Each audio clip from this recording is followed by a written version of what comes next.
Hello everyone, so welcome back to our YouTube channel that is chemistry Sarathi. जनाब स्वागत है आप सभी का हमारे इस वीडियो में। तो आज के इस वीडियो में हम halo alkanes and halo arenes के पीवाईक्यूज करने वाले हैं, जो कि जनवरी अटेम्प्ट 2026 में पूछे गए थे। इस पर्टिकुलर चैप्टर से आपको 11 क्वेश्चंस देखने को मिलने वाले हैं। 10 शिफ्ट में 11 क्वेश्चंस आपसे पूछे गए हैं ना।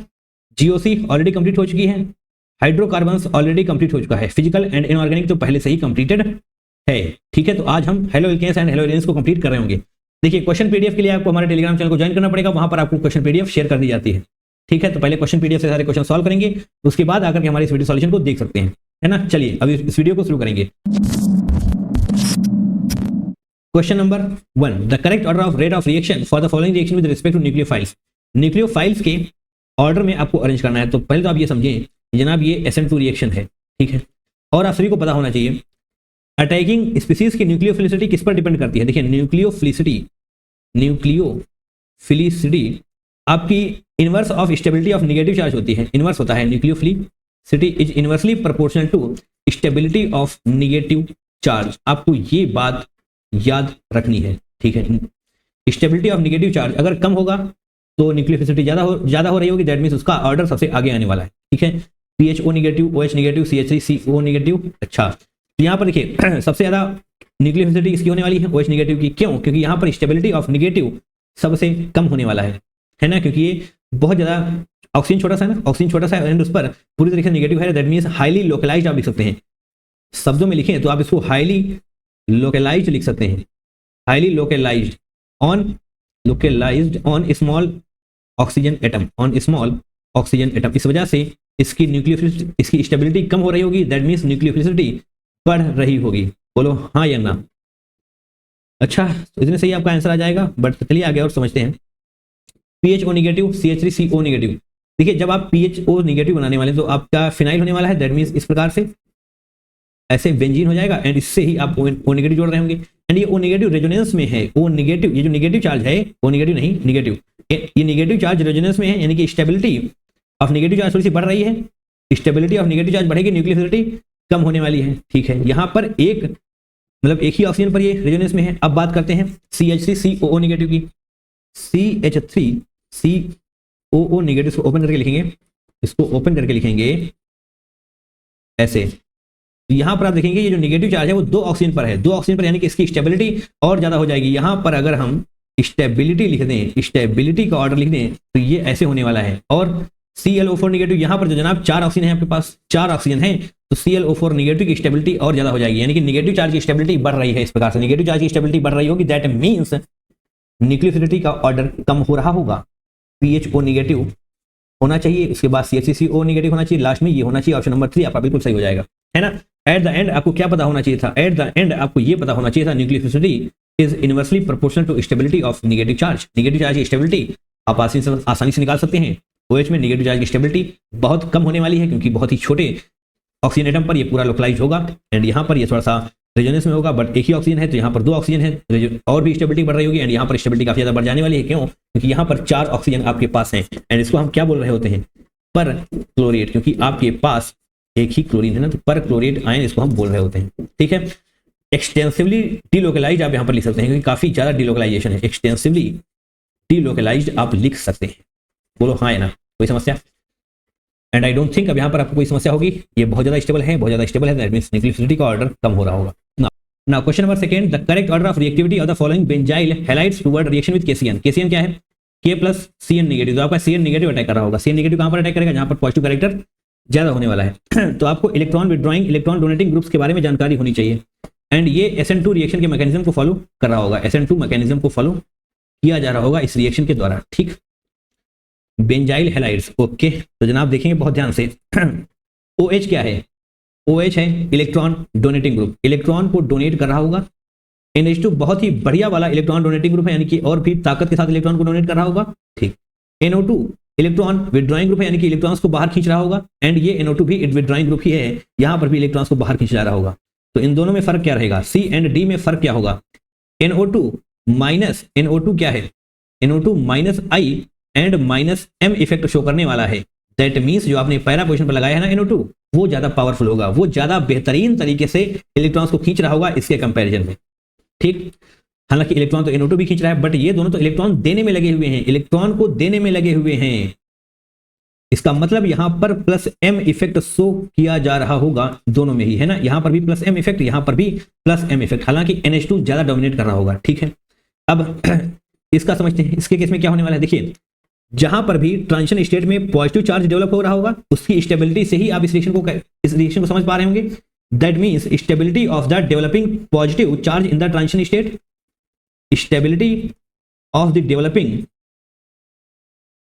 Developing positive charge in the transition state. Transition state में जो पॉजिटिव चार्ज डेवलप हो रहा है उसकी स्टेबिलिटी जितनी ज्यादा होगी, जितनी ज्यादा स्टेबिलिटी होगी, उतना ही बेहतरीन तरीके से CN नेगेटिव अटैक कर रहा होगा positive charge in transition state, ठीक है। ये छोटी छोटी बातें जो हम लिख रहे हैं ना, हमें पता है लिखने में टाइम लगता है, बट फिर भी हम लिख रहे हैं, क्योंकि मैं ऐसी उम्मीद करता हूं कि आप भी अपनी शॉर्ट नोट कॉपी में ये सारी चीजें नोट करते हुए चलेंगे। ये छोटी छोटी बातें हो सकता है चैप्टर पढ़ने के दौरान आप छोड़ देते हो, बट क्वेश्चन के दौरान आपको छोड़नी नहीं है। तो आपको ये देखना है कि कहां पर पॉजिटिव चार्ज की स्टेबिलिटी बढ़ रही होगी। देखिए, पॉजिटिव चार्ज की स्टेबिलिटी कब बढ़ेगी, जब इसको नेगेटिव चार्ज दिया जाएगा। अरे हाँ, है ना, पॉजिटिव चार्ज की स्टेबिलिटी कब बढ़ेगी, जब इसको नेगेटिव चार्ज दिया जा रहा होगा। दैट मीन्स यहां पर स्टेबिलिटी बढ़ने वाली, तो सबसे ज्यादा स्टेबिलिटी कौन बढ़ा रहा होगा, ये उस पर्टिकुलर केस में। यहां पर अगर पॉजिटिव चार्ज ज्यादा डेवलप हो रहा है, दैट मींस CN नेगेटिव आसानी से अटैक कर देगा। यहां पर आकर के दिखाई दे रहा है CN नेगेटिव यहां दौड़ता दौड़ता आएगा, कहां पर अटैक करेगा, जहां पर पॉजिटिव चार्ज ज्यादा होगा। पॉजिटिव चार्ज NH2 के केस में ज्यादा होने वाला है। क्यों ज्यादा होने वाला है, क्योंकि ये डोमिनेट कर रहा है OH से, प्लस M इफेक्ट का ज्यादा शो होने वाला है। दैट मींस B ज्यादा होना चाहिए। ऑप्शन नंबर 3 एंड 4 गलत हो जाएगा। देखिए, सबसे ज्यादा B का होना चाहिए, उसके बाद A का ज्यादा होना चाहिए, उसके बाद A होना चाहिए, क्योंकि दोनों ही इलेक्ट्रॉन डोनेट कर रहे हैं। बट यहां पर अगर इसकी बात करेंगे तो यहां पर स्टेबिलिटी तो भूल जाइए, स्टेबिलिटी नहीं जनाब, ये डीस्टेबलाइज कर रहा है इलेक्ट्रॉन्स को खींच करके, इलेक्ट्रॉन्स को खींच रहा है यानी कि डीस्टेबलाइज कर रहा है। इसका मतलब जनाब ये पीछे होना चाहिए, बट ये वाला कम डोमिनेट कर पाएगा। दैट मींस इसके D एंड ये C, ये आपका करेक्ट ऑर्डर होगा। क्यों, क्योंकि NO2 पैरा पोजीशन पर डोमिनेट कर रहा होता है, -I -M इफेक्ट यहां पर शो होने वाला है। पैरा पोजीशन वाला डोमिनेट कर रहा होगा, यानी कि बेहतरीन तरीके से इलेक्ट्रॉन्स को खींच रहा होगा। तो इसका मतलब BA DC ऑप्शन नंबर 2 आपका बिल्कुल सही हो जाना चाहिए। बताइए, कोई दिक्कत? कोई दिक्कत नहीं होनी चाहिए, है ना। इलेक्ट्रॉन डोनेट करने की बात थी ना, तो प्लस M सबसे ज्यादा किसमें होगा, B में होगा। इसमें भी होगा, बट उतना बढ़िया नहीं होगा, तो B के बाद A का नंबर आएगा। बट यहां पर तो -M इफेक्ट है, तो फिर D एंड C आप देख सकते हैं, ठीक है। यहां पर आपको सिर्फ और सिर्फ -I लग रहा होगा, यहां पर -I एंड -M दोनों ही लग रहा होगा, क्योंकि ये मेटा पोजीशन पर है। अगर मेटा पोजीशन पर है तो M इफेक्ट नहीं लगेगा, चाहे प्लस M हो चाहे -M हो, ठीक।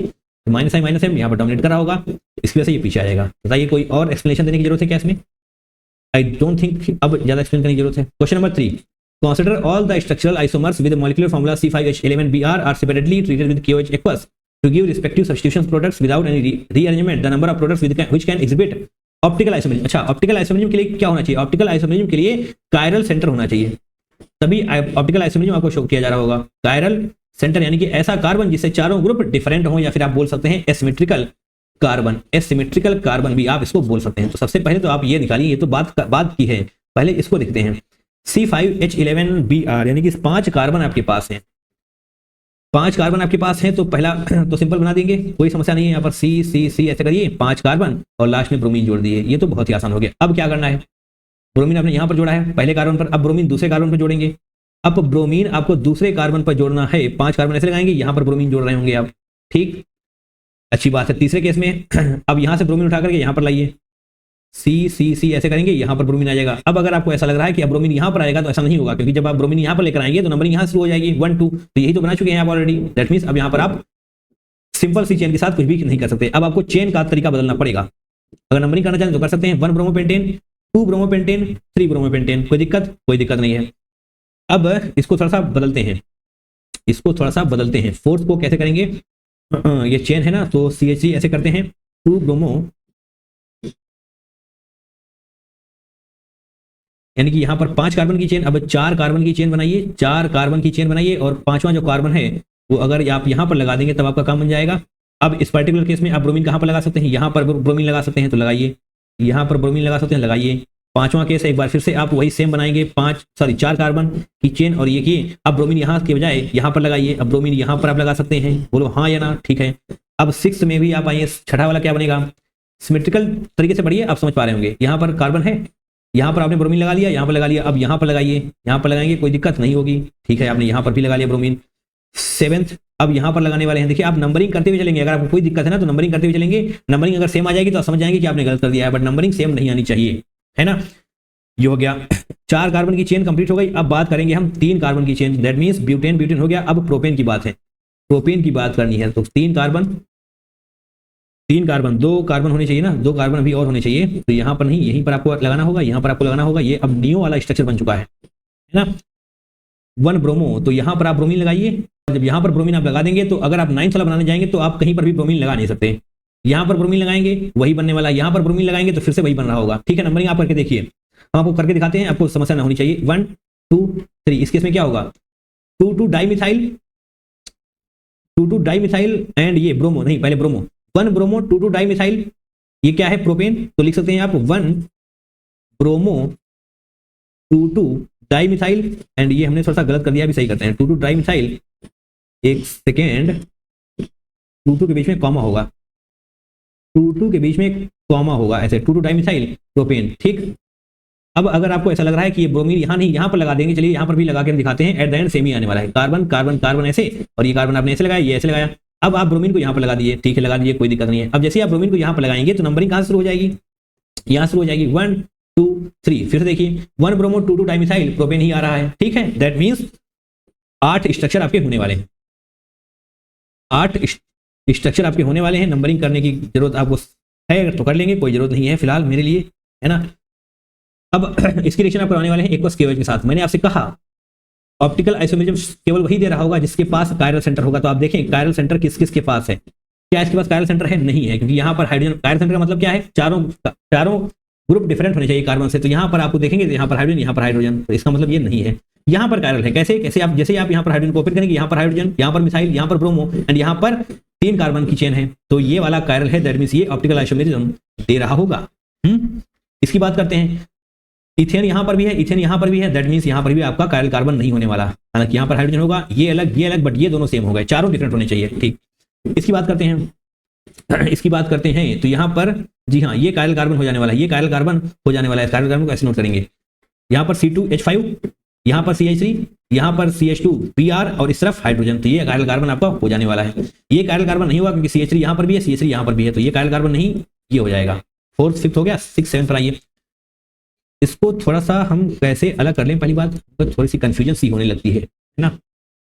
ठीक, अब देखिए यहाँ पर CH3, यहाँ पर CH3, यानी कि ये कायरल तो नहीं होगा, बट ये हो जाएगा। कैसे हो जाएगा, CH3 इधर है एंड ये इधर ब्रांच चेन है, यहाँ पर ब्रोमीन है और ये हाइड्रोजन, दैट मींस ये कायरल होने वाला है। ये कायरल होगा क्या, ये भी कायरल हो जाएगा, ये भी कायरल हो जाएगा, क्योंकि यहाँ पर CH3, यहाँ पर C2H5, ऊपर नहीं ये तो नहीं होगा, ऊपर CH3 नहीं, ओके, दो मिथाइल लगे हुए हैं एक से, ये नहीं होगा, ये जनाब हो जाने वाला है आपका कायरल नहीं होगा। ठीक, इसको क्रॉस करेंगे, CH3 है यहाँ पर भी, यहाँ पर तो इस कार्बन से 3 मिथाइल ग्रुप जुड़े हुए हैं, बट इससे नहीं जुड़े हैं, दैट मींस ये वाला कायरल हो जाएगा। एक ग्रुप नहीं, ये भी नहीं होगा यार, क्या कर रहे हैं हम, दोनों हाइड्रोजन तो दिखाई पड़ रहे हैं ना हमको, अरे दो हाइड्रोजन है भैया, ये हाइड्रोजन, दैट मींस ये गलत हो जाने वाला, ये भी गलत। तो कितने हैं, 1 2 3, 3 हैं जो आपको ऑप्टिकल आइसोमेरिज्म शो कर रहे होंगे इन सभी स्ट्रक्चरल आइसोमर्स से। ठीक, कोई दिक्कत, स्ट्रक्चरल आइसोमर वाला क्वेश्चन बहुत ही अच्छे तरीके से करिएगा, एक भी स्ट्रक्चर अगर आप गलत कर देंगे तो दिक्कत में पड़ जाएंगे, है ना। Now question number 4, 28 January shift 2, which of the following reaction is not correctly represented. Not पूछा गया है, देखिए टॉल्यून की जब भी आप रिएक्शन करवाने वाले हैं Br2Fe के साथ इन डार्क, देखिए Br2Fe लिखा हुआ आपको मिल सकता है, या फिर Br2 along with FeBr3 लिखा हुआ मिल सकता है। इन दोनों के केसेस में आपको ब्रोमो, यहाँ पर मतलब ब्रोमीन का एडिशन आप कर रहे होंगे, तो ऑर्थो एंड पैरा ब्रोमोटॉलियंस का फॉर्मेशन हो रहा होगा। मैंने आपसे कहा है, मैंने आपसे बताया है, हाइड्रोकार्बन वाला वीडियो मैंने करा दिया है, तो वहां पर आप देख पाएंगे, ये मैंने बताया था आपको। ये था आपके पास Br2 FeBr3, तो इस केस में आपको मैंने बोला था कहां पर है, ऑर्थो पैरा डायरेक्टिंग होता है, ऑर्थो मेटा और ortho Meta para Meta ortho, ये सारी पोजीशन हमने लिखी है। एंड देखिए यहाँ पर पैरा पोजीशन पर लगाया जा रहा है आपका NO2, एंड यहाँ पर ऑर्थो पोजीशन पर, यानी कि ऑर्थो एंड पैरा डायरेक्टिंग होता है, ना कि मेटा डायरेक्टिंग। तो ऑर्थो पैरा लिखा हुआ है क्या, अगर ऑर्थो पैरा लिखा हुआ है तो डेफिनेटली आपका सही हो रहा होगा, ऑर्थो पैरा ही लिखा है तो इसका मतलब ये सही है, बट आपको ढूंढना क्या है, नॉट करेक्ट आपको ढूंढना है, तो इसको हटाइए यहाँ से, नॉट करेक्ट ढूंढना है। इधर देखेंगे ये क्या है, बेंजीन डायजोनियम क्लोराइड, है ना, यही तो है बेंजीन डायजोनियम क्लोराइड Cu2Br, ये क्या है भैया, ये है आपकी सैंड मेयर रिएक्शन। बोलो हाँ या ना, सैंड मेयर रिएक्शन है, बिल्कुल है। और सैंड मेयर रिएक्शन में जो भी आपके पास हेलोजन होता है, उस हेलोजन को ही आप जोड़ रहे होते हैं इस N2 पॉजिटिव Cl नेगेटिव को हटाने के बाद। तो यहाँ पर हेलोजन के नाम पर आपके पास ब्रोमीन है, तो आप ब्रोमीन का एडिशन कर रहे होंगे। Cu2 Cl2 along with HCl होता तो आप यहाँ पर क्लोरोबेंजीन का फॉर्मेशन कर रहे होते, बट यहाँ पर Cu2Br2 along with HBr है, तो आप ब्रोमोबेंजीन का ही फॉर्मेशन कर रहे होंगे। तो जनाब ये भी बिल्कुल सही है, सैंड मेयर रिएक्शन ही आपकी होने वाली है, तो ये भी आपका आंसर नहीं होगा। अब इसकी बात करते हैं, ये आपका टोल्यून है Br2H अच्छा Br2 विद लाइट। तो इस पर्टिकुलर केस में क्या होगा, सही बात है, ये बिल्कुल सही है, जो ये वाला हाइड्रोजन है ना ये हट जाता है, आपका Br2 ब्रोमीन आपका इसके साथ जुड़ जाता है। और इसके लिए आप फ्री रेडिकल सब्स्टिट्यूशन समझ सकते हैं। फ्री रेडिकल सब्स्टिट्यूशन की वजह से बेंजाइल कार्बन पर आपका ब्रोमीन अटैक कर रहा होगा। एंड ऐसा क्वेश्चन हमने आई थिंक हाइड्रोकार्बन वाले चैप्टर में कराया हुआ था, रेडिकल वाला क्वेश्चन। तो यस, यहाँ पर अटैक करेगा तो CH2Br हो जाने वाला है। ठीक, तो ये अभी आपका सही है, दैट मींस ऑप्शन नंबर 4 ही आपका सही होगा, यही गलत होगा। देखें कैसे, CH3 अच्छा हाँ, ये देखिएगा यहाँ पर ये बेंजीन है, ये क्या है, साइक्लोहेक्सीन। बेंजीन नहीं है ये, साइक्लोहेक्सीन है, क्योंकि सिंगल बॉन्ड है आपके पास, सिंगल डबल बॉन्ड है, यहाँ पर 3 डबल बॉन्ड है, तो ये आपका है। तो जैसे ही आप Br2 कराने वाले तो ये दोनों बॉन्ड मतलब ये डबल बॉन्ड टूटेगा, एक Br यहाँ पर, एक Br यहाँ पर जुड़ जाएगा, तो ये तो नहीं होने वाला, ये आपका गलत हो जाएगा। ठीक है, 1 2 3 वाली रिएक्शन सही थी, तो ऐसा नहीं सही होगा, ये सही होगा। ठीक है, Br2 with HNu elimination reaction करता है, इस डबल बॉन्ड को तोड़ेगा, ब्रोमीन का एडिशन कर देने वाला है। ठीक है, क्वेश्चन नंबर 5, ग्रिगनार्ड रिएजेंट है आपके पास RMgBr that is P reacts with water and forms a gas Q। अच्छा, 1 gram of Q occupies 1.4 decimetre cube at HTP। अच्छा, ये वॉल्यूम दिया गया है। उसके बाद आपसे पूछा गया है P on reaction with dry ice and dry ether followed by this forms a compound Z। तो आपसे इसका वेट पूछा गया, कैसे, देखिए RMgBr दिया हुआ है आपको, तो आपको यहाँ पर R निकालना पड़ेगा। R का मतलब क्या है, उसके लिए आपको ये बताया गया है। देखिए अगर समस्या है ना तो यहाँ पर आइए, RMgBr that is Grignard reagent, and आप सभी जानते हैं कि इस पर्टिकुलर केस में ही R नेगेटिव में एग्जिस्ट कर रहा होता है एंड MgBr पॉजिटिव में एग्जिस्ट कर रहा होगा। इसकी जब आप रिएक्शन H2O के साथ कराएंगे तो यहाँ पर H+ OH नेगेटिव आपको डेवलप होता हुआ दिखाई दे रहा होगा। अगर ये डेवलप होता हुआ दिखाई दे रहा है तो R H+ के साथ जुड़ जाएगा, दैट मीन्स RH गैस का फॉर्मेशन होने वाला है, जो कि आपको यहाँ पर दी हुई है। ये जनाब क्या है, गैस, एंड इसी को आपको यहाँ पर Q लिख करके दिया गया है। ठीक है, इसके बारे में जानकारी आपको क्या दी गई है, इसके बारे में आपको जानकारी दी गई है 1.4 डेसीमीटर क्यूब इसका वॉल्यूम है एट STP। अच्छा, तो उसके लिए आप क्या करेंगे, फॉर्मूला पढ़ा है आपने, molar mass of gas that is Q। उसके लिए आप क्या कर रहे होंगे, आपको दिया गया है जो मोलर वॉल्यूम HTP वाला मोलर वॉल्यूम दैट इज 22.4 होता है, एंड डिवाइड बाई जो वॉल्यूम आपको दिया हुआ है, ये वॉल्यूम पर ग्राम कितना है 1.4, तो ऊपर 22.4 लिख रहे होंगे, डिवाइड बाई 1.4 लिख रहे होंगे। तो ऐसे करेंगे, 14 से 1 जाएगा, 14 एकम 14, 14 यानी कि जो आपका मोलर मास आया है, मॉलिक्यूलर वेट जो आपका आया है, ये कितना आया है 16 ग्राम पर मोल। अगर 16 ग्राम पर मोल है, RH है, तो बताइए, सोचिए, खुद सोचिए आप, कौन सी गैस का फंक्शन हो रहा होगा, ऑब्वियस सी बात है जनाब, मीथेन का फंक्शन हो रहा होगा, दैट इज CH4 गैस आपकी होगी, एंड इसका मॉलिक्यूलर वेट निकालें आप, 12 इसका 4 इसका 16 हो जाएगा।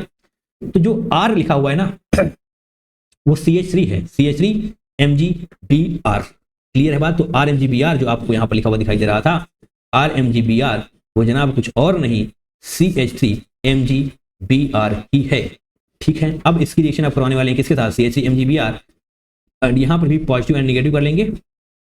इसकी रिएक्शन आप किसके साथ करवा रहे हैं, और अब यहाँ पर आप लिखेंगे ड्राई आइस। देखिए ड्राई आइस का मतलब क्या होता है, CO2 मतलब होता है ड्राई आइस का, पता नहीं है तो पता कर लेंगे। ड्राई आइस का मतलब होता है CO2 with dry ether, CO2 with dry ether, तो क्या बनने वाला है CH3MgBr, तो ये बाहर जाएगा, CH3COOMgBr, CH3COOMgBr का फंक्शन होगा। उसके बाद आप H3O पॉजिटिव लिखेंगे, तो आपको CH3COOH लिखता हुआ मिल रहा होगा। देखिए ये अगर आपको नहीं आता है ना, कोई दिक्कत नहीं है, ये पता होना चाहिए CO2 with dry ether along with H3O positive carboxylic acid का फॉर्मेशन कर रहा होगा, जो कि यहाँ पर आपको CH3C यानी कि 2 कार्बन है, दैट मींस इथेनोइक एसिड हो रहा होगा, इथेनोइक एसिड हो जाने वाला है। आपसे इसके रिगार्डिंग ही कुछ पूछा गया है।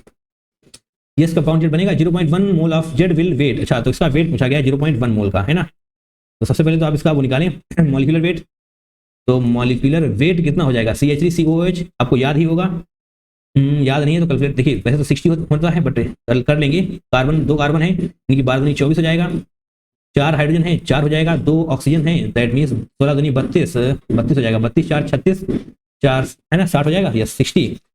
इसका मॉलिक्यूलर वेट हो जाएगा ग्राम पर मोल। अच्छा, आपसे पूछा गया 0.1 मोल का, ये किसका निकाला है आपने 1 मोल का, ये वेट निकाला है आपने 1 मोल का, आपको निकालना है 0.1 मोल का।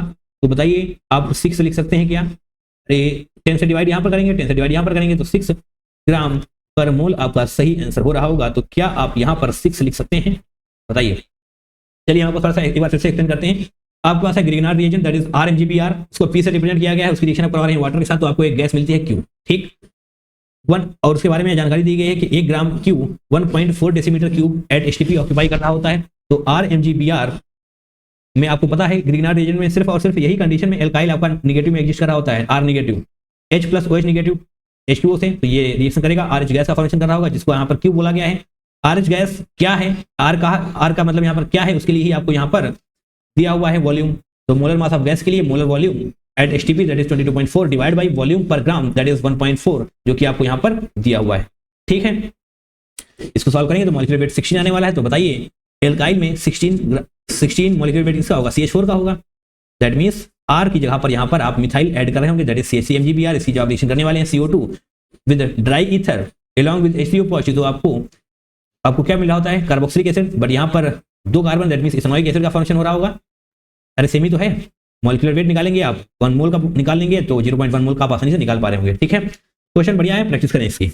Now question number 6, the dibromo compound that is P, जिसका मॉलिक्यूलर फार्मूला आपको दिया गया है, उसको आप हीट करते हैं एक्सेस सोडामाइड के साथ, followed by treatment with dilute HCl, तो आपको Q मिलता है। उसके बाद आप इसको वार्म करते हैं Q को with mercuric sulphate and dilute H2SO4 that is sulphuric acid, तो आपको R मिल रहा होता है। एंड उस R के बारे में आपको बताया गया है जो कि आपको पॉजिटिव एडोफॉर्म टेस्ट दे रहा होगा, बट निगेटिव, अच्छा पॉजिटिव एडोफॉर्म टेस्ट देगा एंड निगेटिव टॉलरेंस टेस्ट देने वाला है। ठीक है, निगेटिव टॉलरेंस टेस्ट देगा।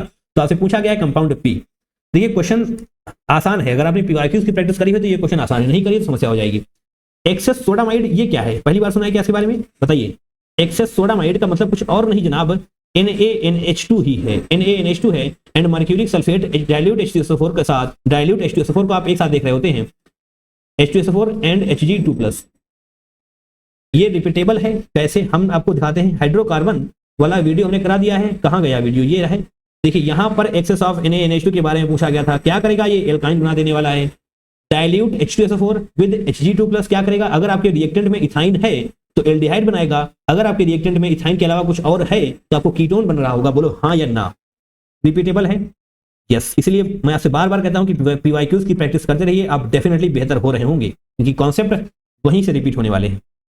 ठीक है, एल्काइन बनाने के लिए यानी कि ट्रिपल बॉन्ड बनाने के लिए आपका एक ही कार्बन से 2 ब्रोमीन बाहर जाने चाहिए। बोलो हाँ या ना, अगर अलग अलग कार्बन से ब्रोमीन जा रहे होंगे तो दिक्कत हो रही होगी आपको बॉन्ड बनाने में। तो एक ही कार्बन से ब्रोमीन जाने चाहिए, यहाँ से तो मतलब बनेगा नहीं आपका, यहाँ से भी नहीं बनेगा, तो ब्रोमीन बहुत ही दूर दूर हो गए, यहाँ पर बन जाएगा। जब भी आप इस कार्बन से इस ब्रोमीन को बाहर करेंगे, इस ब्रोमीन को बाहर करेंगे और यहाँ वाले कार्बन से 2 हाइड्रोजन बाहर जाने वाले हैं, तो आपको यहाँ पर ट्रिपल बॉन्ड बनता हुआ नजर आ रहा होगा। बोलो हाँ या ना, अगर समस्या है तो बने रहिए हमारे साथ, इधर आएंगे। यहाँ पर पहले तो बेंजीन बनाइए इस प्रकार से, यहाँ पर ऐसे मिथाइल हो जाएगा। हाँ, अब हम यहीं पर करके दिखाते हैं आपको, ऐसे बाहर करो इसको, ऐसे बाहर करो इसको, 2 ब्रोमीन बाहर और यहाँ से 2 हाइड्रोजन बाहर, तो यहाँ पर आपका ट्रिपल बॉन्ड बनता हुआ नजर आ रहा होगा, ट्रिपल बॉन्ड बनता हुआ आपको नजर आ रहा होगा। दैट मीन्स ऐसे ऐसे ऐसे आप कर सकते हैं और यहाँ पर आप CH लिख दीजिए। ठीक है, आपको समझने में आसानी रहेगी, लिखने का मन है लिख दो, ना लिखने का मन है ना लिखो, कोई दिक्कत नहीं है। बट आपको ये पता होना चाहिए यहाँ पर एल्काइन बन चुका है, ये आपका प्रोडक्ट क्या है, प्रोडक्ट Q आपको बन चुका है। अब इसको आप हीट करते हैं, अब इसको आप हीट करते हैं H2SO4 के साथ along with Hg2+। तो मैंने बोला आपसे, अगर रिएक्टेंट में एल्काइन होगा, इथाइन, अगर रिएक्टेंट में इथाइन होगा तो आपका एल्डिहाइड बनेगा, अगर रिएक्टेंट में इथाइन नहीं होगा तो आपका कीटोन बन रहा होगा। तो जनाब आपका कीटोन बनने के लिए बिल्कुल तैयार है, कीटोन बनने के लिए तैयार है, बट हम बेंजीन अभी भी बनाना नहीं सीख पाए हैं, है ना। कीटोन यानी कि C+O CH3। ठीक, ये आपका प्रोडक्ट R बन जाने वाला है। अगर यहां तक भी समस्या थी तो यहां पर आइए, कुछ जानकारी आपको और दी गई थी। पॉजिटिव एडोफॉर्म टेस्ट कब देता है आपको, बताइए। पॉजिटिव एडोफॉर्म टेस्ट के बारे में भी वहां पर पूछा गया था उस क्वेश्चन में, उसी क्वेश्चन को उठा करके आपको दे दिया गया है, लैंग्वेज बदली गई है। कहां पर दिया, ये देखिए, compound will give yellow precipitate with NaOI, haloform test ना। हेलोफॉर्म टेस्ट कब मिल रहा होता है आपको, जब आपके पास जनाब क्या होता है, मिथाइल कीटोन। जब आपके पास मिथाइल कीटोन होगा तो आपको एडोफॉर्म टेस्ट मिल रहा होता है। मिथाइल कीटोन वगैरह है आपके पास, इसका मतलब यस जनाब ये आपको एडोफॉर्म टेस्ट देने वाला है। यहाँ पर इसका मतलब था इट कन्फर्म्स, ये कन्फर्म कर रहा होगा मिथाइल कीटोन है आपके प्रोडक्ट R में, मिथाइल कीटोन। और जो ये दिया हुआ है नेगेटिव टॉलरेंस टेस्ट, देखिए टॉलरेंस टेस्ट कौन देता है, एल्डिहाइड, चाहे एरोमेटिक हो चाहे एलिफैटिक हो, सारे एल्डिहाइड्स आपको टॉलरेंस टेस्ट दे रहे होते हैं। ठीक है, बट यहाँ पे लिखा हुआ है नेगेटिव, दैट मीन्स यहाँ पर एल्डिहाइड नहीं जनाब, एल्डिहाइड नहीं, कीटोन होना चाहिए। एल्डिहाइड नहीं होना चाहिए बल्कि कीटोन होना चाहिए, क्योंकि आपको यहाँ पर नेगेटिव बोला गया है। अगर पॉजिटिव बोला जाता तो फिर एल्डिहाइड ही हो रहा होता। तो यस, आपका प्रोडक्ट R ये दोनों चीजें रख रहा है, दैट मीन्स स्टेटमेंट 4 आपका बिल्कुल सही हो जाने वाला है। बोलो कोई दिक्कत, कोई समस्या। मैंने बार बार आपसे कहा है कॉन्सेप्ट रिपीट होंगे, तो यस इसका मतलब होंगे, है ना। Question number 7, correct order of the rate of reaction of following reactants with nucleophile by SN1 mechanism. SN1 mechanism में आपको हैलोजन को बाहर करना होता है, उसके बाद आपको कार्बोकैटायन का फॉर्मेशन करना होता है। कार्बोकैटायन की स्टेबिलिटी पर ही डिपेंड कर रही होती है रेट ऑफ रिएक्शन। कार्बोकैटायन की स्टेबिलिटी ज्यादा, that means rate of reaction भी आपकी हायर होगी। Rate of reaction direct proportional होते हैं जनाब। अब इन सभी के ब्रोमीन को आप बाहर करें, इन सभी के ब्रोमीन को आप बाहर करें, यहां पर कार्बोकैटायन पे पॉजिटिव लगाएं, यहां पर कार्बोकैटायन पे पॉजिटिव लगाएं, यहां पर भी पॉजिटिव लगेगा और यहां पर भी पॉजिटिव लगेगा। ठीक, इस ब्रोमीन को आप बाहर कर चुके हैं। अब देखिए कहां पर कार्बोकैटायन आपका ज्यादा स्टेबल है, बताइए। ये जो है कार्बोकैटायन, ये 3 फिनाइल रिंग के साथ रेजोनेंस में होने वाला है। अगर 3 फिनाइल रिंग के साथ रेजोनेंस में है, दैट मींस इसकी स्टेबिलिटी बहुत ज्यादा होने वाली है। एक शब्द में बोल दें तो एक्सट्रीमली स्टेबल होने वाला है जनाब, एक्सट्रीमली स्टेबल। अगर इसकी स्टेबिलिटी सबसे ज्यादा है तो इसका मतलब ये सबसे तेज रेट ऑफ रिएक्शन में आपका ऑर्डर सबसे आगे होना चाहिए, यानी कि एक ऑप्शन आप यहां से हटा देंगे। ठीक है, इसकी भी स्टेबिलिटी काफी ज्यादा है क्योंकि इसके पास तीन यहां पर 9 अल्फा हाइड्रोजन हो चुके हैं। अगर हम इसको ऐसे ओपन करके दिखाएं तो इस कार्बन पर ये कार्बोकैटायन यानी कि 3 अल्फा हाइड्रोजन यहां पर आपको नजर आ रहे होंगे, 3 अल्फा हाइड्रोजन यहां पर, 3 अल्फा हाइड्रोजन यहां पर। अल्फा हाइड्रोजन क्या होता है? जिस कार्बोकैटायन, जहां पर कार्बोकैटायन है, मतलब जो कार्बोकैटायन है उससे जो कार्बन जुड़े हुए हैं उन पर कितने हाइड्रोजन हैं, उन्हीं को हम बोल रहे होते हैं अल्फा हाइड्रोजन। ठीक है, दैट मींस 9 अल्फा हाइड्रोजन होने वाला है। हाइपर कंजुगेशन की वजह से इसकी भी स्टेबिलिटी काफी ज्यादा होगी, बट यस जैसा मैंने बोला इससे कम ही होने वाली है। तो 4th के बाद 3rd का नंबर आना चाहिए, तो ऑप्शन नंबर 1 आपको गलत हो जाएगा। अब बहुत इंपॉर्टेंट है, यहां पर आप ब्रेड्स रूल पढ़ रहे होते हैं, नहीं पढ़ा है तो कोई दिक्कत नहीं, मैं आपको बताता हूं। देखिए दोनों को बहुत ध्यान से देखिएगा। पहली बात तो ये दोनों ही अनस्टेबल हैं। ठीक, ये दोनों ही अनस्टेबल हैं। क्यों? क्योंकि आप सभी को पता होना चाहिए ये क्या है, साइक्लोहेक्सीन। ठीक है, और जो इसके अंदर आप देखिए, इसके अंदर जो भी होगा ना, ऐसे जो बना हुआ है आपका ये बी, ये आप हटाएंगे, यहां पर कार्बोकैटायन बना होगा। आप सभी को पता होना चाहिए कि ब्रिज हेडेड कार्बोकैटायन अनस्टेबल होता है। ब्रिज हेडेड कार्बोकैटायन आपका अनस्टेबल होगा। कार्बोकैटायन कैसा होगा? अनस्टेबल। बोलो हाँ या ना। ठीक है, दोनों ही अनस्टेबल है, बट आपको ऑर्डर पता करना है। देखिए यहां पर थोड़ा सा बड़ा है, दैट मींस यहां पर आप ऐसे देखिए 6 की रिंग बन रही है ना, 1 2 3 4 5 6, तो इसकी स्टेबिलिटी इससे थोड़ी सी ज्यादा होगी, यानी कि ए वाला कम स्टेबल होगा इसके कंपैरिजन में। अनस्टेबल दोनों ही होंगे, बट ए वाला थोड़ा सा कम स्टेबल होगा इन कंपैरिजन टू सेकेंड। ठीक है, तो दैट मींस आपका ऑर्डर कौन सा सही होगा? सेकेंड वाला थोड़ा सा ज्यादा स्टेबल है, यानी कि ये ऑप्शन नंबर 3 आपका बिल्कुल सही हो जाएगा। नहीं गलत हो गया भैया, गलत हो गया, ये कैसे हो जाएगा? ऑप्शन नंबर, इसका मतलब ऑप्शन नंबर 4 आपका बिल्कुल सही होगा, क्योंकि 1 वाले की स्टेबिलिटी थोड़ी सी ज्यादा है इसके कंपैरिजन में। हालांकि दोनों ही अनस्टेबल हैं। ये आप कहां पढ़ते हैं? ब्रेड्स रूल में पढ़ रहे होते हैं। ये रूल पढ़ा है, अच्छी बात है, नहीं पढ़ा है तो सिर्फ इतना जान लो कि ब्रिज हेडेड कार्बोकैटायन अनस्टेबल होता है। आपको कभी भी ब्रिज हेडेड कार्बोकैटायन का फॉर्मेशन नहीं करना है ना। स्टेबिलिटी की बात करी जा रही होगी। Question number 8, as compared with this chlorocyclohexane which of the following statements correctly apply to chlorobenzene. अच्छा, क्लोरोसाइक्लोहेक्सेन एंड, चलिए बनाते हैं क्लोरोसाइक्लोहेक्सेन। तो ये हो गया आपका साइक्लोहेक्सेन एंड यहाँ पर क्लोरीन लगाएंगे तो ये हो जाएगा chlorocyclohexane. Correctly apply to chlorobenzene. अच्छा, क्लोरोबेंजीन ही हो गया आपका, ये हो गया बेंजीन, यहाँ पर लगाएंगे क्लोरीन तो ये हो जाएगा क्लोरोबेंजीन, है ना। अब आपको देखना ये पांचों स्टेटमेंट जो दिए हुए हैं कितने सही हैं। क्लोरोबेंजीन के बारे में दिए हुए हैं, the magnitude of negative charge is more on chlorine atom. Yes, ये बात हो जाएगी अभी गलत। क्यों? क्योंकि जनाब यहाँ पर जो लोन पेयर आप देख रहे हैं ना, lone pair single double resonance में इन्वॉल्व है, ये रेजोनेंस में इन्वॉल्व है। अब आप खुद बताइए, अगर आप कहीं दूसरी जगह पर इन्वॉल्व हैं तो आपका मैग्नीट्यूड कम हो जाएगा या नहीं? बोलो, तुम्हें तो एक्सपीरियंस होगा। तुम अगर दूसरी जगह पर इन्वॉल्व हो तो तुम्हारा एक जगह पर मैग्नीट्यूड कम हो जा रहा होगा, तुम्हारी उपस्थिति कम हो रही होगी। दैट मींस यहाँ पर इसका मैग्नीट्यूड कम है, ज्यादा नहीं। ऑप्शन नंबर ए आपका स्टेटमेंट ए गलत हो जाएगा। CCl bond has partially double bond character, बिल्कुल सही बात है। यहाँ पर पार्शियल डबल बॉन्ड कैरेक्टर होगा, क्यों होगा? क्योंकि रेजोनेंस हो रहा है। एंड हाँ, रेजोनेंस हो रहा है। जो मैंने यहाँ पर बेंजीन बनाई है, जो सभी बनाते हैं, वो एग्जैक्टली सही नहीं होती है। सही क्या होती है? सही ये होती है, ये मतलब पाई इलेक्ट्रॉन्स रिवॉल्व कर रहे होते हैं, पाई इलेक्ट्रॉन्स घूमते रहते हैं, तो फिर एक जगह पर टिकते नहीं है ना, ये घूमते रहते हैं। ये घूम रहा है पूरा स्ट्रक्चर इसके अंदर का। That means partial double bond character develop हो रहा होगा, यहाँ पर partial double bond character develop हो रहा होगा, क्योंकि आपने देखा भी यहाँ पर रेजोनेंस है, लोन पेयर सिंगल डबल, यानी कि ये सब partial double bond character develop कर रहा होगा यहाँ पर। इसका मतलब ये वाली बात तो बिल्कुल सही है भैया। CCl bond is less polar. अच्छा, ऐसा है क्या? जी हाँ, बिल्कुल ऐसा ही है। बट ऐसा है क्यों? देखिए, क्लोरीन या फिर कोई भी हेलोजन के केस में आपको -m ग्रेटर देन +m मिलने वाला है। ठीक है, -m ग्रेटर देन +m होगा। क्यों होगा? क्योंकि जनाब यहाँ पर लोन पेयर डोनेट हो रहे होते हैं, सभी हेलोजन्स में होते हैं, है ना। तो हेलोजेंस की बात करेंगे जब हम, तो -m ग्रेटर देन +m होगा। आप इस बात को याद कर लीजिए, बिल्कुल रट लीजिए, है ना।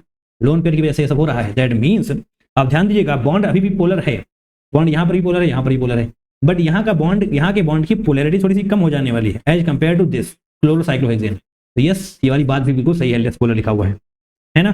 ऐसा क्यों हो रहा है? क्योंकि जनाब यहाँ पर +m इफेक्ट लग रहा है। ओके, एंड ये इसकी पोलैरिटी को रिड्यूस करने वाला है, बट यहाँ पर ऐसा कुछ नहीं है, तो इसकी पोलैरिटी ज्यादा होगी। यहाँ पर कार्बन क्लोरीन बॉन्ड की पोलैरिटी ज्यादा होने वाली है in case of chlorocyclohexane. D को देखते हैं, carbon chlorine bond is longer due to repulsion between delocalised electrons. और देखिए बॉन्ड की क्या बात है, यहाँ पर सिंगल बॉन्ड का बॉन्ड लेंथ ऐसे लिखेंगे, बॉन्ड लेंथ की अगर हम बात करेंगे तो सिंगल बॉन्ड की ज्यादा होती है in comparison to second, in comparison to third, ये ऑर्डर होता है। अब आप खुद बताइए, यहाँ पर partial double bond character develop हो रहा है, यानी कि बॉन्ड लेंथ थोड़ी थोड़ी छोटी हो रही होगी, क्योंकि आप यहाँ से यहाँ जाने का प्रयास कर रहे हैं, यहाँ से यहाँ जाने का प्रयास कर रहे हैं, दैट मींस बॉन्ड लेंथ थोड़ी थोड़ी छोटी हो रही होगी। इसका मतलब इसकी बॉन्ड लेंथ कम होने वाली है, इसकी बॉन्ड लेंथ कम होने वाली है। यहाँ पर तो लॉन्गर लिखा हुआ है, गलत, तुरंत हटाइए। Carbon chlorine bond is longer नहीं, shorter due to repulsion between delocalised electrons. हाँ, डिलोकलाइज्ड इलेक्ट्रॉन्स वाली बात तो बिल्कुल सही है, बट इसकी वजह से कम हो जाएगा बॉन्ड लेंथ, है ना, बढ़ेगा नहीं। लोन पेयर साहब क्लोरीन एटम, तो बाकी सबको सही लिखा हुआ है। ई को देखते हैं, carbon chlorine bond is formed using sp2 hybridised orbital of carbon. तो बिल्कुल सही बात है, क्योंकि यहाँ पर partial double bond character develop हो रहा है, तो sp2 कार्बन होने वाला है। यहाँ सिंगल बॉन्ड है, इसका मतलब sp3 कार्बन होने वाला है इस केस में, एंड इस केस में आपको sp2 कार्बन नजर आ रहा होगा। बोलो हाँ है ना, यहाँ पर कार्बन नहीं, यहाँ पर भैया क्लोरीन है यार। कार्बन को थोड़ा नीचे बनाया जाएगा, कार्बन को यहाँ, ये वाला कार्बन इधर, तो ये वाला बात भी बिल्कुल आपका सही है। BCE ऑप्शन नंबर 1 आपका बिल्कुल सही हो जाएगा। देखिए पूरा का पूरा क्वेश्चन, पांचों स्टेटमेंट एक ही चीज के राउंड घूम रहे हैं कि यहाँ पर डिलोकलाइजेशन हो रहा है पाई इलेक्ट्रॉन्स का, रेजोनेंस स्टेबलाइज है ये फ्लोरोबेंजीन, एंड उससे ही आपके लगभग सारे स्टेटमेंट सही हो रहे होंगे इसको छोड़कर। ये आपको याद कर लेना है, बहुत ज्यादा इंपॉर्टेंट है। चलिए आगे बढ़ते हैं। And now question number 9, the correct order of reactivity of CH3Br in methanol with the following nucleophiles. तो यहाँ पर आपके पास कुछ न्यूक्लियोफाइल्स दिए हैं एंड उनका करेक्ट ऑर्डर ऑफ रिएक्टिविटी पूछा गया है, ठीक है। देखिए CH3Br क्या है, सबस्ट्रेट है आपका, है ना, सबस्ट्रेट SUBSTRAT सबस्ट्रेट है आपका। एंड जो आपका मिथेनॉल दिया हुआ है ये क्या है, पोलर प्रोटिक सॉल्वेंट है जनाब, ये पोलर प्रोटिक सॉल्वेंट है, ठीक है। यहां पर आपका SN2 मैकेनिज्म लग रहा होगा, SN2 मैकेनिज्म लग रहा होगा। तो जनाब बताइए करेक्टिविटी का करेक्ट ऑर्डर क्या होगा, सॉरी रिएक्टिविटी का करेक्ट ऑर्डर क्या होगा न्यूक्लियोफाइल्स में। तो सबसे पहले देखिए फ्लोरीन एंड आयोडीन को पकड़ते हैं, है ना, यहां से देखते हैं F negative versus I negative, इनकी मोहब्बत या इनके जब बीच युद्ध होगा तो क्या होने वाला है ना। देखिए सबसे पहले तो आप ये समझें, जो पोलर प्रोटिक सॉल्वेंट है इसमें हाइड्रोजन बॉन्डिंग हो रही होगी, तो जो ये हाइड्रोजन बॉन्डिंग है वो बहुत ही बड़ा रोल प्ले कर रही होती है small and highly electronegative ions को पकड़ने में। बात को समझ पा रहे हैं? इसके लिए परफेक्ट वर्ड क्या होगा, केजिंग। केजिंग वर्ड आप देख रहे होते हैं।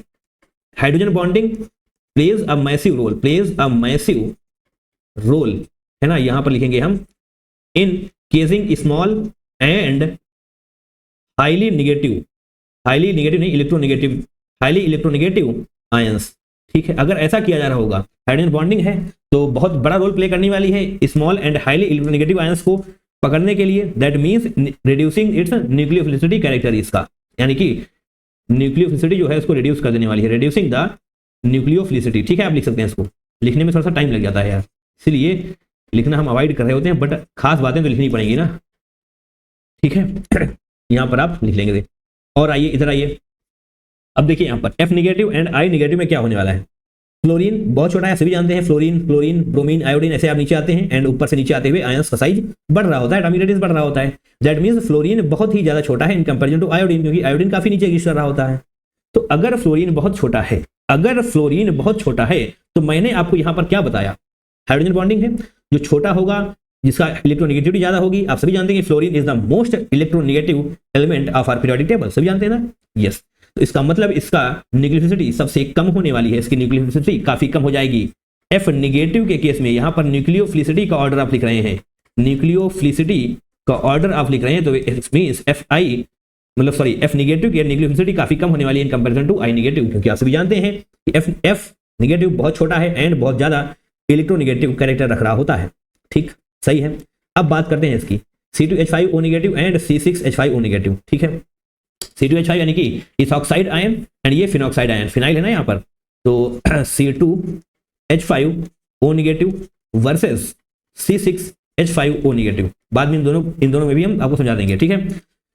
दोनों ही ऑक्सीजन बेस्ड न्यूक्लियोफाइल है, यहाँ पर भी O नेगेटिव है, यहाँ पर भी O नेगेटिव है, ठीक है। That means same attacking atom है यहाँ पर, तो इससे काम बनेगा नहीं, इसके लिए आपको ये भी पता होना चाहिए यहाँ पर जो निगेटिव है ना वो कहीं भी रेजोनेंस में इन्वॉल्व नहीं होगा। ये जनाब एक स्ट्रॉन्ग बेस है, ये है क्या, स्ट्रॉन्ग बेस। लेकिन जब आप इसको देखेंगे ये तो फिनॉक्साइड आयन है, दैट मींस ये रेजोनेंस के साथ स्टेबलाइज हो रहा होगा। ये क्या होगा, रेजोनेंस स्टेबलाइज्ड, रेजोनेंस हो रही होगी ना यहाँ पर स्टेबलाइज्ड। अगर ये रेजोनेंस स्टेबलाइज्ड है तो जनाब आप खुद बताइए, अगर आप पूरी तरीके से स्टेबलाइज है तो क्या आप कहीं पर अटैक करना चाहेंगे? आपका न्यूक्लियोसिटी यानी कि इसका न्यूक्लियोफाइल कम हो जाने वाला है इन कंपेरिजन टू इथॉक्साइड। बोलो हाँ या ना, इसमें भी कोई रॉकेट साइंस मैंने नहीं बता दी है। अगर ये कहीं पर इन्वॉल्व होगा तो यस, इसका कैरेक्टर कम हो जाने वाला है। दैट मींस C2H5O नेगेटिव का ज्यादा होना चाहिए इन कंपेरिजन टू C6H5O नेगेटिव। बोलो हाँ या ना, कोई दिक्कत है आपको इन सब चीजों में? ठीक है, देखिए F नेगेटिव सबसे कम होगा, F नेगेटिव सबसे कम होगा, I नेगेटिव सबसे ज्यादा होना चाहिए। ऑप्शन नंबर 2 आपका बिल्कुल सही हो जाएगा। बट अभी भी आपको समस्या है इसमें तो पता चल गया, बट इसका और इसका कैसे बताएं? मान लिया मैंने आपका F नेगेटिव सबसे कम है, मान लिया मैंने आपका F नेगेटिव सबसे कम है, तो ये C6H5O नेगेटिव से ज्यादा कैसे है? अगर यही क्वेश्चन आपके दिमाग में है तो आइए यहाँ पर, अरे आगे तो स्लाइड है ही नहीं, आगे स्लाइड नहीं है बट पीछे है। क्या था आपके पास? Phenoxide ion that is C6H5O negative versus F negative. देखिए तो पोलर प्रोटिक सॉल्वेंट आपको ऑलरेडी बताया जा चुका है मिथनॉल। तो पोलर प्रोटिक सॉल्वेंट की वजह से इसका एक्सट्रीम सॉल्वेशन होने वाला है, एक्सट्रीम सॉल्वेशन हो जाने वाला है। अगर इसका एक्सट्रीम सॉल्वेशन हो जाएगा तो जनाब ये सबसे कम, मतलब ये वीकेस्ट न्यूक्लियोफाइल हो जाने वाला है दी हुई चॉइसेस में से, ये इससे भी कम हो जाने वाला है, वीकेस्ट न्यूक्लियोफाइल। ठीक है, और यहां पर आप जो देख पा रहे हैं ये क्या है? Phenoxide ion. अगर फिनॉक्साइड आयन है दैट मींस थोड़ा सा बड़ा होगा, थोड़ा सा बड़ा होगा, इसका मतलब लेस हिंडर्ड होगा। अरे जो बड़ा होने वाला है दैट मींस इसका सॉल्वेशन कम हो रहा होगा, इसका सॉल्वेशन कम हो जाएगा इसके कंपैरिजन में। अगर सॉल्वेशन कम है तो ये थोड़ा सा बेहतर न्यूक्लियोफाइल होने वाला है। दैट मींस F नेगेटिव कम होने वाला है किससे? C6H5O नेगेटिव से। आई होप मैंने आपको अच्छी तरीके से एक्सप्लेन किया हुआ है ना? तो इसके बेसिस पर आप इस ऑप्शन को टिक करके आगे बढ़ सकते हैं, है ना? ये देखिए, ठीक है, बताइए। ये सारी चीजें आपकी शॉर्ट कॉपी में नोट होनी चाहिए। मुझे ऐसा लगता है कि ये क्वेश्चन शायद थोड़े से अच्छे लेवल का है। क्वेश्चन नंबर 10 देखेंगे, statement 1, carbon chlorine bond is stronger in this. अरे बिल्कुल भैया, आप सभी ये भी तो जानते हैं बॉन्ड लेंथ, अगर ये है बॉन्ड लेंथ का ऑर्डर ये होने वाला है तो बॉन्ड स्ट्रेंथ का ऑर्डर इसका रिवर्स हो जाएगा, बॉन्ड स्ट्रेंथ का ऑर्डर इसका रिवर्स हो जाएगा। अभी आप जानते हैं अगर आप अकेले हैं तो आपको तोड़ना आसान है, अगर 2 लोग हो गए तो तोड़ना मुश्किल है। बॉन्ड स्ट्रेंथ बढ़ रही है, 3 लोग हो गए तो बहुत ज्यादा मुश्किल है भैया, बॉन्ड स्ट्रेंथ बढ़ रही है। देखिए देखिए देखिए क्या बोला गया है यहाँ पर आपको। तो यहाँ पर जब आप देखेंगे तो ये क्या है? विनाइल क्लोराइड ना, ये क्या है भैया? Vinyl chloride. आप halo alkenes halo arenes chapter के PYQs कर रहे हैं, आपको विनाइल, बेंजाइल, एलाइल, एल्काइल वगैरह नहीं पता है तो पढ़िए, लास्ट क्वेश्चन इसी के बारे में दिया हुआ है। देखना चाहते हैं? ये देखिए, पढ़कर आइए तभी काम बनेगा। विनाइल क्लोराइड, विनाइल क्लोराइड का मतलब क्या हो जाएगा? जिस कार्बन पर ये क्लोरीन लगा हुआ है उसी कार्बन से डबल बॉन्ड जुड़ा हुआ है। बात को समझ पा रहे हैं? यहाँ पर देखिए क्लोरीन लगा हुआ है, इस कार्बन से क्लोरीन लगा हुआ है एंड वही कार्बन डबल बॉन्ड बनाकर बैठा हुआ है। ठीक है, उसी को हम बोलते हैं विनाइल क्लोराइड। एंड ये विनाइल क्लोराइड में जो आपके लोन पेयर ऑफ इलेक्ट्रॉन्स हैं क्लोरीन एटम पर, वो कंजुगेशन में होंगे इस पाई बॉन्ड के साथ, वो कंजुगेशन में होंगे इस पाई बॉन्ड के साथ। That means double bond character show कर रहे होंगे। इसका मतलब ये स्ट्रॉन्गर होने वाला है, डबल बॉन्ड की तरफ जा रहा है। दैट मींस इसका स्टेटमेंट आप बिल्कुल सही है। Yes, this bond is stronger than this. यहाँ पर कोई भी आपको वो क्या बोलते हैं लोन पेयर डिलोकलाइज नहीं होने वाला है ना।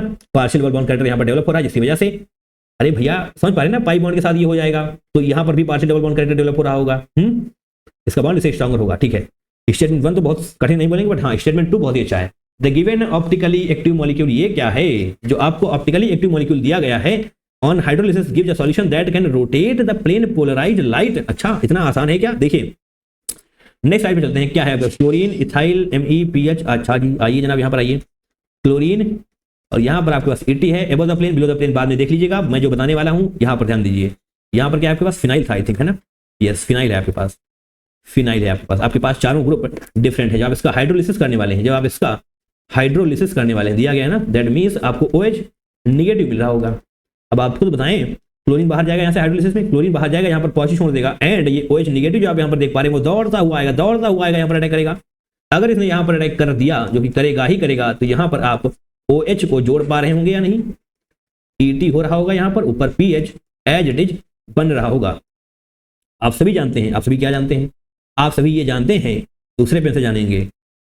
3 डिग्री में SN1 रिएक्शन हो रही होती है एंड 2 डिग्री में SN1 and SN2 both possibility होती हैं। आप देखते हैं वहां पर बाकी कंडीशंस के अकॉर्डिंग। ठीक है, 1 डिग्री में SN2 रिएक्शन हो रही होगी, है ना? तो यहाँ पर कार्बोकैटायन कौन सा है? टर्शियरी है ना, 3 डिग्री है ना, तीन उससे जुड़ा हुआ है, 3 कार्बन से, दैट मींस टर्शियरी। तो यहाँ पर SN1 रिएक्शन SN1 रिएक्शन के मैकेनिज्म के थ्रू रिएक्शन प्रोसीड कर रही होगी। SN1 की बात जब भी आती है तो आप देखते हैं कार्बोकैटायन की स्टेबिलिटी ज्यादा है या कम, कार्बोकैटायन की स्टेबिलिटी से ही डिसाइड हो रहा होता है रिएक्शन किस प्रकार से प्रोसीड कर रही होगी। अरे हाँ या ना, ठीक है। आप सभी ये भी जानते होंगे, नहीं जानते तो मैं बता रहा हूं आपको, कार्बोकैटायन प्लेनर होता है। कार्बोकैटायन जो होता है वो आपका प्लेनर स्ट्रक्चर में रखता है। और इसके साथ साथ जरा ये SN1 में रेसमाइजेशन हो रहा होता है, ये 3 डिग्री है ना, दैट मींस ये SN1 रिएक्शन को फॉलो करेगा। एंड SN1 रिएक्शन में रेसमाइजेशन मिक्सचर मिल रहा होगा आपको, रेसमाइजेशन मिक्सचर। एंड ये क्या करता है, ये जनाब D एंड L दोनों को फॉलो कर रहा होता है। दैट मींस ये एक बार इस तरफ अगर रोटेट करेगा तो एक बार इस तरफ करेगा, इसका मतलब किसी भी तरफ नहीं हो पाएगा। अरे हाँ ना, एक दूसरे को कैंसिल आउट कर रहा होगा। अगर एक दूसरे को कैंसिल आउट कर रहा होगा तो जो आपने यहाँ पर लिखा हुआ था can rotate the plane polarised light, तो जनाब ये ऐसा बिल्कुल भी नहीं होगा। क्यों नहीं होगा? क्योंकि एक बार D की तरफ जाएगा, एक बार L की वजह से रोटेट करेगा, एक दूसरे की तरफ रोटेट करने की कोशिश कर रहा होगा। That means at the end कहीं भी रोटेशन पॉसिबल नहीं होगा, है ना। रेसमिक मिक्सचर के बारे में आपको ये बातें पता होनी चाहिए कि एट द एंड आपका जो नेट ऑप्टिकल रोटेशन होता है, नेट डाइपोल मोमेंट में लिखने जा रहा था, नेट ऑप्टिकल रोटेशन जो होता है वो 0 होता है। मैं बात यहाँ पर नेट की कर रहा हूँ जनाब, ये बात ध्यान रखिएगा, है ना। Yes, it can not rotate the plane polarised light, तो स्टेटमेंट सेकंड आपका गलत हो जाएगा। 1 is true, second is false, statement 4 आपका ऑप्शन नंबर 4 बिल्कुल सही हो जाएगा, है ना। आइए जनाब, जो क्वेश्चन आपको दिखा रहे थे वो ये रहा। Match list 1 with list 2। List 1 में क्लोरो डेरिवेटिव है, लिस्ट 2 में एग्जांपल है विनाइल क्लोराइड। देखिए बेंजाइल क्लोराइड को देखते ही आप इस पर तो टिक मार सकते हैं, मुझे इस पर आपको पूरा भरोसा है। बी का 4th हो जाएगा, बी का अगर 4th हो जाएगा तो ऑप्शन नंबर 2 एंड 3 को आप निगलेक्ट कर सकते हैं। अब आप 50% का गेम खेल सकते हैं, है ना। विनाइल क्लोराइड का ऑप्शन नंबर 3 दिया हुआ है तो ऑप्शन नंबर 3 होगा अगर दिया हुआ है। देखिए यहाँ पर मैंने आपको बताया था विनाइल क्लोराइड था वो ना, क्लोरीन जिस कार्बन से जुड़ा हुआ है वो कार्बन डबल बॉन्ड से जुड़ा होना चाहिए, वो कार्बन डबल बॉन्ड से जुड़ा होना चाहिए, तो आपका विनाइल क्लोराइड हो जाने वाला है। देखिए ऐसा ही है क्या? अरे वही तो है, ऐसा ही क्या, वही है। ए का 3rd हो जाएगा, ए का 3rd हो जाएगा, बी का 4th हो जाने वाला है। बोलो हाँ या ना। क्योंकि बेंजाइल क्लोराइड का मतलब होता है जो क्लोरीन कार्बन से जुड़ा हुआ है, जिस कार्बन से क्लोरीन जुड़ा हुआ है वही कार्बन आपका बेंजीन के साथ जुड़ा हुआ होना चाहिए। बात को समझते हुए चलिएगा, जो क्लोरीन कार्बन से जुड़ा हुआ है वही कार्बन एक बेंजीन के साथ जुड़ा हुआ होना चाहिए था, तभी जाकर के आपका बेंजाइल क्लोराइड हो रहा होगा। अगर मैं यहां से क्लोरीन हटा करके यहां पर आपको CH2 कर दूं और यहां पर भी CH2 कर दूं, यहां पर क्लोरीन कर दूं, तो अब ये बेंजाइल क्लोराइड नहीं रह जाएगा, क्योंकि यहां पर जो जिस क्लोरीन को आप जिस कार्बन से जोड़ रहे हैं वो कार्बन डायरेक्टली बेंजीन के साथ अटैच नहीं है, तो जनाब अब ये बेंजाइल क्लोराइड नहीं रहेगा, है ना। बातों को समझते हुए चलेंगे, कोई भी समस्या आपके दिमाग में रहनी नहीं चाहिए। अब आगे बढ़ते हैं। एल्काइल क्लोराइड एल्काइल क्लोराइड में को क्या करना पड़ रहा होता है? आपका क्लोरीन sp3 हाइब्रिडाइज्ड कार्बन से जुड़ा हुआ होना चाहिए, sp3 हाइब्रिडाइज्ड कार्बन से आपका क्लोरीन जुड़ा हुआ होना चाहिए, ठीक है। तो यहाँ पर देखिए कौन सा 3/4 जा चुका है, 1 2 में sp3, यहाँ पर तो sp3 है ही नहीं। देखिए ये गलत है, यहाँ पर डबल बॉन्ड नहीं सिंगल बॉन्ड ही होगा, है ना। यहाँ पर सिंगल बॉन्ड ही होगा, क्यों? क्योंकि आप इसको जब बाहर निकाल के बनाइए CH3 आपके पास है ना, CH3 अगर है आपके पास तो डबल बॉन्ड कैसे हो पाएगा? मतलब सिंगल बॉन्ड ही होगा ना। CH3 है, डबल बॉन्ड तो तब होगा जब यहाँ पर CH2 होता, और उससे भी समझ में नहीं आ रहा है। मान लीजिए यहाँ पर गलत हो गया, आपको ऐसा लग रहा है, तो यहाँ पर हाइड्रोजन भी तो है, हाइड्रोजन है, यहाँ पर ओपन करके बताइए। यहाँ पर आप क्लोरीन बनाएंगे, यहाँ पर आपको CH3, तो बताइए चारों बॉन्ड खुले हुए होने चाहिए ना आपके। अगर यहाँ पर डबल बॉन्ड कर देंगे तो क्या क्लोरीन, तो क्या कार्बन 5 बॉन्ड बनाएगा? ऐसा नहीं हो सकता, इसका मतलब ये गलत ही है ना, सिंगल बॉन्ड होगा ऐसा लगता है मुझे। देखिए पेपर में आपके सही आया होगा, ऐसे मैं उम्मीद करता हूँ। यहाँ पर ही थोड़ी सी एरर हो गई होगी, है ना। ठीक है, आप देख पा रहे हैं यहाँ से आपका जो क्लोरीन है वो sp3 हाइब्रिडाइज्ड कार्बन से जुड़ा हुआ है, तो यस यही आपका एल्काइल क्लोराइड हो जाने वाला है। हेलाइड नहीं, यहाँ पर क्लोराइड ही बोले आप ना, तो ये सी का क्या हो जाएगा? सी का सेकंड हो जाएगा, हाँ। और जो एलाइल क्लोराइड होता है वो एडजेसेंट होता है, मतलब क्लोरीन जिस कार्बन से जुड़ा हुआ है और वो कार्बन जिस कार्बन से जुड़ा हुआ है वो वाला कार्बन डबल बॉन्ड होना चाहिए। यहाँ पर जनाब थोड़ा सा लाइनें लंबी हो रही हैं, समझ पा रहे हैं ना बातों को। क्लोरीन जिस sp3 हाइब्रिडाइज्ड कार्बन से जुड़ा हुआ है, क्लोरीन यहाँ पर sp3 हाइब्रिडाइज्ड कार्बन से जुड़ा हुआ है, वो sp3 हाइब्रिडाइज्ड कार्बन के बगल वाला कार्बन डबल बॉन्डेड होना चाहिए। बोलो हाँ या ना। 3 4 2 1 3 4 2 1 ऑप्शन नंबर 4 आपका बिल्कुल सही हो जाएगा। बोलो हाँ या ना, सही है ना। कोई दिक्कत नहीं होनी चाहिए, सारी बातें आपको पता होनी चाहिए। And thank you so much for watching this video till and. आपने हमारे साथ बैठकर 11 क्वेश्चन प्रैक्टिस किए, इसके लिए आप सभी का बहुत बहुत धन्यवाद। एक अच्छा चैप्टर है, इससे क्वेश्चंस आते हैं, आप देख ही पा रहे हैं कि 10 शिफ्ट में आपसे 11 क्वेश्चन पूछे गए हैं, है ना। पर शिफ्ट आप एक क्वेश्चन मान सकते हैं, किसी शिफ्ट में 2 क्वेश्चन भी आ गए थे। तो चैप्टर वाइज PYQ की प्रैक्टिस करिए, आप बहुत ज्यादा बेनिफिट देख पा रहे होंगे अपने आप में, है ना। चलिए मिलेंगे दूसरे वीडियो में, till then take care, tata bye bye and I love you all.